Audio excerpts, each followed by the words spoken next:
बीते दिन आई भीषण बाढ़ से प्रभावित गुना जिले में पीड़ितों का दुख दर्द बांटने के लिए मुख्यमंत्री डॉक्टर मोहन यादव और केंद्रीय मंत्री ज्योतिरादित्य सिंधिया सोमवार को बूढ़े बालाजी के पवन कॉलोनी और कालापाठा क्षेत्र में पहुंचे। दोनों नेताओं ने बाढ़ प्रभावितों से मिलकर उनका हाल जाना और उन्हें हर संभव मदद का आश्वासन दिया। इस दौरान कई महिलाएं मुख्यमंत्री और सिंधिया को तिलक कर राखी बांधती नजर आईं। मुख्यमंत्री को राखी बांधने के लिए महिलाओं में खासा उत्साह और होड़ दिखी।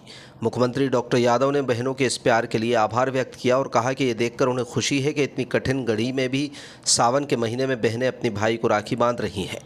मुख्यमंत्री ने कहा कि गुना में 32 साल बाद ऐसी भीषण बाढ़ की आपदा आई है जिस पर किसी का वश नहीं चलता। उन्होंने जनता से धैर्य बनाए रखने की अपील करते हुए आश्वासन दिया कि प्रधानमंत्री नरेंद्र मोदी और मध्य प्रदेश की भाजपा सरकार पीड़ितों के साथ है। उन्होंने कहा, कठिन घड़ी में सरकार आपके साथ खड़ी है और एक एक व्यक्ति की भरपाई मध्य प्रदेश सरकार करेगी। उन्होंने ये भी बताया कि विधानसभा का सत्र छोड़कर पीड़ितों से मिलने आए हैं। इसी तरह सिंधिया भी लोकसभा की कार्रवाई छोड़कर यहाँ पहुँचे हैं। केंद्रीय मंत्री ज्योतिरादित्य सिंधिया ने कहा कि मुख्यमंत्री इस दुख और कठिनाई की घड़ी में उनके साथ खड़े हैं। उन्होंने बताया कि कैसे मुख्यमंत्री लगातार उनके संपर्क में थे और राहत कार्यों पर निगरानी रखे थे। सिंधिया ने लोगों से बात करते हुए कहा कि सरकार उनके हर नुकसान की भरपाई करेगी। मुख्यमंत्री और सिंधिया दोनों ने पीड़ितों के घर में जाकर नुकसान का जायजा लिया। इस दौरान कलेक्टर किशोर कन्याल, एसडीएम शिवानी पाठक ने उन्हें अलग अलग बस्तियों में हुए नुकसान की जानकारी दी। मुख्यमंत्री ने यह भी कहा कि स्थानीय कलेक्टर, एसपी और अन्य जनप्रतिनिधि भी लगातार पीड़ितों के संपर्क में रहेंगे। सभी हमारे मिलने के लिए उपस्थित हैं। आपके दुख की घड़ी में, आपकी कठिनाई की घड़ी में मुख्यमंत्री महोदय हम सब आपके साथ खड़े हैं। 27 तारीख की रात जब ये प्राकृतिक शुरुआत हुई, मुख्यमंत्री जी और हम दोनों दूरभाष पर हर घंटे पर आपकी स्थिति का जायजा लेने के प्रशासन को सख्ती से मुख्यमंत्री जी ने स्वयं कहा कि एक व्यक्ति की भी जान की हानि नहीं होनी चाहिए, संपूर्ण सुविधा बनाई जानी चाहिए। केंद्र सरकार, राज्य सरकार ने पूरी फोर्स भेजी है। सभी हमारे लोगों को रेस्क्यू करने का काम, सुरक्षित रखने का काम किया है। और मैं आज इस दिन पर मुख्यमंत्री जी को धन्यवाद अर्पित करना चाहता हूं कि प्राकृतिक विपदा के समय में मेरे गुना के जिन कॉलोनियों में कठिनाई हुई है, पूरी भरपाई की जाएगी। ये विश्वास हम दोनों आपको दिलाते हैं।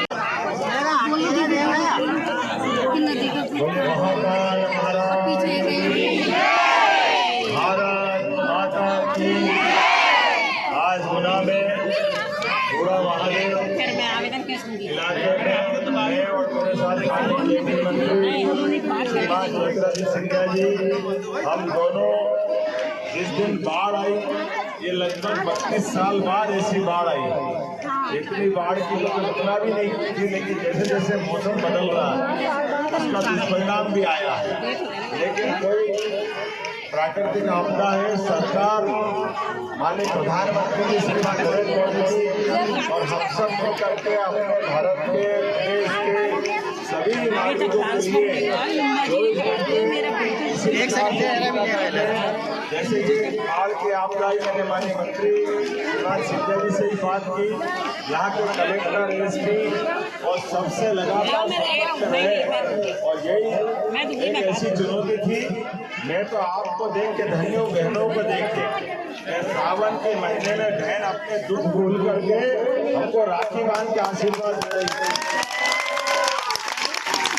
ये जो परस्पर संबंध है, इन संबंधों के बलबूते पर हमारा मान लो अनाज बच गया या हमारी कोई नुकसान हो गया, वो नुकसान तो वापस हमारे लिए मेहनत से आ जाएगा।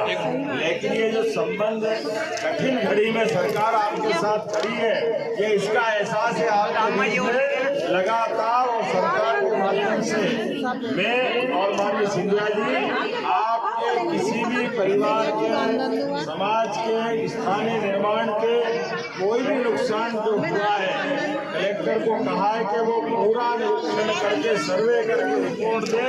एक एक व्यक्ति के नुकसान की भरपाई सरकार के माध्यम से करने वाले हैं। आपको कोई कष्ट नहीं आने वाला। लेकिन आज तो सच्चे अर्थों में भगवान ने बचाया, बाल बच्चों के साथ हम अपना के बैठे हैं, लेकिन जिस पे हमारा बस नहीं चलता। ये हिंदू देवता भगवान कृष्ण के काल से जब ये अपने वाली पे आते तो कई कष्ट लाते हैं, लेकिन अपना कन्हैया भी तो है। हर काल में वो गोवर्धन पर्वत उठा के उस काल में भी हमको बचाया, आज भी ये समय निकाला। बोला कृष्ण कन्हैया। निवेदन करूंगा, तकलीफ की इस घड़ी में आपको भी धैर्य रखना है। ये सर्वे के रिजल्ट जब आएंगे, हमारे पार्षद लाला भैया और विनोद लोधा जी कोई कारण से 19 हो तो दोबारा भी बता देना, लेकिन किसी को कोई कष्ट नहीं आने देंगे। सरकार आपके साथ रहेगी, लेकिन पूरे प्रदेश में अभी बारिश का पूरे देश और दुनिया में माहौल चला है। हम तो आए थे थोड़ी देर के लिए, लेकिन अभी आपके बीच में 1 घंटे से ज्यादा समय तक गुनाह का बहुत बड़ा इलाका है। बड़े बड़े इलाके में ऐसे हर जगह जाने की इच्छा तो बहुत है, लेकिन अभी यहाँ के बाद शिवपुरी से ग्वालियर, अभी लंबा दूर जाना और वापस भोपाल आना है। लेकिन आज आपने लोकसभा छोड़ी, मैंने विधानसभा चलती हुई छोड़ी, लेकिन हमारे भाई बहनों के कष्ट में हम साथ खड़े, ये दिखाना भी था और आपके साथ है ये पक्का वादा भी। तो मैं आप सबसे निवेदन करता हूँ, आप हिम्मत रखें, निश्चित रूप से हम और आप मिलकर के इस बड़ी परेशानी से बाहर आएंगे। और सावधान भी रखना भी, 1-1.5 महीना बारिश का और है, कभी ऐसा लोगों को ना आए, भगवान करे ऐसा कुछ होगा नहीं, लेकिन हो तो कलेक्टर, कमिश्नर, एसपी ये सब आपके संपर्क में रहेंगे और हम भी आपके संपर्क में हैं। एक बार फिर मेरी अपनी ओर से आपने बड़ी लड़ाई जीती है, बगैर जनहानि के जो कष्ट हुआ वो तो हम लोग देंगे, लेकिन आपको बधाई देना चाहता हूँ। सरकार आपके साथ है, मेरे साथ बोलो महाकाल महाराज की।